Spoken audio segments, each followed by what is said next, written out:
শনিবার সন্ধ্যায় আসানসোলের মহিশিলা বটতলা বাজার ময়দানে তৃণমূল কংগ্রেসের পক্ষ থেকে একটি রাজনৈতিক জনসংবাদ সভার আয়োজন করা হয়। সভার নেতৃত্ব দেন আসানসোল পৌর নিগমের ৬ নম্বর পৌর চেয়ারম্যান ডক্টর দেবাশিস সরকার।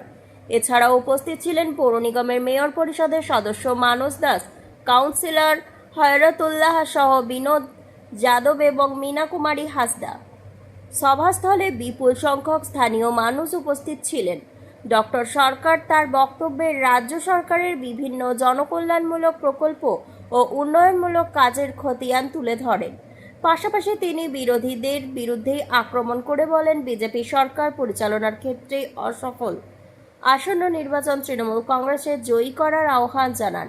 এই নির্বাচনের সভাকে ঘিরে এলাকায় রাজনৈতিক উত্তাপ চোখে পড়ার মতো ছিল। সঙ্গীত দেখানোর জন্য এই জিনিসটা সেফ কনস্টিটিউশন, এই যে লড়াই, আমার আপনার লড়াই, মঞ্চে উপস্থিত রয়েছেন আপনাদের সকলকে সেফ কনস্টিটিউশন।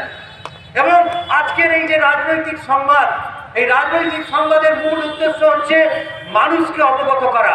দেশ যে এক সংকটময় পরিস্থিতির মধ্যে দিয়ে যাচ্ছে, আমরা দেশের মধ্যে এক একনায়কত্ব দেখছি।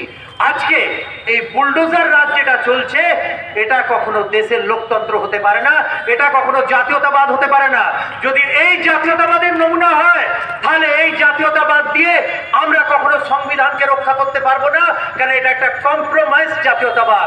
ভারতবর্ষ সকলের দেশ, যেখানে এই যে কনস্টিটিউশন, এটা একটা দেশের পিলার, আম জনতা একটা দেশের পিলার, আমি আপনি তার মধ্যেই পড়ি, আমরা আম জনতা।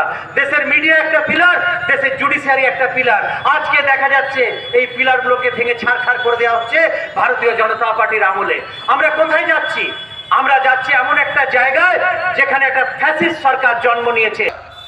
ये आवाज उनके घर में, उनके कान में जाना चाहता है कि हम लोग क्या करना चाहते हैं, हमारे पश्चिम बंगाल के मुख्यमंत्री ममता बनर्जी क्या करना चाहती है, और हमारे लड़ाकू सैनिक, हमारा जिनके नेतृत्व में हम लड़ते हैं, सर्व भारतीय तृणमूल कांग्रेस के सांसद, सर्व भारतीय तृणमूल कांग्रेस के सभा, हमारे साधारण संपादक, डायमंड हार्बर के सांसद और लड़ाकू सैनिक, और हम सब के गार्जियन अभिषेक बनर्जी को हम लोग सैल्यूट करना चाहते हैं।